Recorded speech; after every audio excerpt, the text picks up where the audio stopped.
കുട്ടികളെ ഇന്ന് USSൻ്റെ ക്ലാസ്സിൽ നമ്മൾ ഏരിയ എന്നുള്ള ചാപ്റ്ററിലെ ഒരു കോൺസെപ്റ്റാണ്. ABCD is a rectangle of length 30 cm and breadth 20 cm. What is the sum of the areas of the shaded triangle? ഈ ABCD എന്ന ഈ ഒരു ചതുരത്തിൽ രണ്ട് ട്രയാങ്കിൾസ് ഷെയ്ഡ് ചെയ്തെടുത്തിട്ടുണ്ടല്ലേ. അപ്പോൾ ഈ ഷെയ്ഡ് ചെയ്തെടുത്ത ട്രയാങ്കിൾസിൻ്റെ ഏരിയാസിൻ്റെ സമ്മ് പരപ്പളവിൻ്റെ തുക എത്രയാണെന്നാണ് ചോദ്യം. അപ്പോൾ നമ്മൾ സെപ്പറേറ്റ് ഇതിൻ്റെ ഏരിയ കാണുമൊന്നും വേണ്ട. ABCD എന്ന റെക്റ്റാങ്കിളിൻ്റെ ഏരിയ കണ്ടുപിടിക്കുന്നത്. ഏരിയ ഓഫ് എ റെക്റ്റാങ്കിൾ എന്ന് പറയുന്നത് L × B ആണല്ലോ. അപ്പോൾ area equal to length × B, breadth that is 30 × 20, അതായത് 600 cm² ആണ് ഈ റെക്റ്റാങ്കിളിൻ്റെ ആകെ ഏരിയ. ഇനി നമുക്ക് അറിയേണ്ടത് ഈ രണ്ട് ട്രയാങ്കിൾസിൻ്റെ സമ്മ ADEയുടെയും BECയുടെയും സമ്മാണ്, സം ഓഫ് ദ ഏരിയ ആണ് കണ്ടുപിടിക്കേണ്ടത്.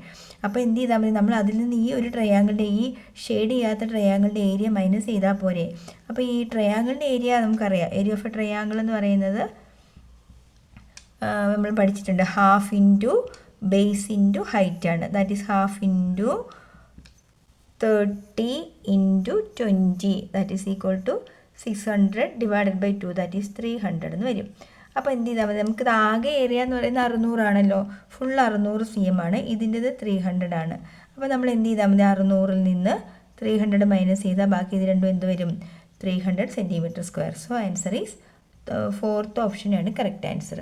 ഓക്കെ, അടുത്ത പാരലൽ ലൈൻസ് എന്നുള്ള ചാപ്റ്ററിലെ ഒരു ക്വസ്റ്റ്യനാണ്. ഇതാ ഇങ്ങനെ രണ്ട് പാരലൽ ലൈൻസ് കൊടുത്തിട്ടുണ്ട്. ഇവിടുത്തെ ആംഗിൾ 110 ഡിഗ്രി എന്നും ഇവിടെ 120 ഡിഗ്രി എന്നും കൊടുത്തിട്ടുണ്ടെങ്കിൽ ഫൈൻഡ് ആംഗിൾ XYZ, XYZൻ്റെ ആംഗിൾ എത്ര എന്നാണ് നമുക്ക് കണ്ടുപിടിക്കേണ്ടത്. അപ്പോൾ ഇതിനൊരു മാർഗ്ഗം, നമ്മളിവിടെ ഒരു കൺസ്ട്രക്ഷൻ നടത്തുക. ഇവിടെ ഇങ്ങനെ ഒരു കൺസ്ട്രക്ഷൻ നടത്തുമ്പോൾ പാരലൽ ലൈൻസിൽ കോഇൻറ്റീരിയർ ആംഗിൾസിൻ്റെ സമ്മ് 180 നമ്മൾ പഠിച്ചിട്ടുണ്ടല്ലോ. ഈ ഉള്ളിൽ വരുന്ന ഈ രണ്ട് കോണുകൾ കൂട്ടിയാൽ 180 കിട്ടണം. അപ്പോൾ ഇതെന്ന് പറയുന്നത് എത്രയാണ്, 70. ഇനി ഇവിടെ ഇത് 120 ആണല്ലോ, അപ്പോൾ ഇത് എത്ര വരും, ഇതും രണ്ടും കൂട്ടുമ്പോൾ നമുക്ക് 180 വരണം. അപ്പോൾ ഇത് 60.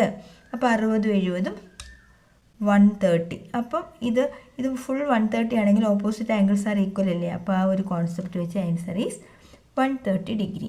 ക്ലിയർ അല്ലേ?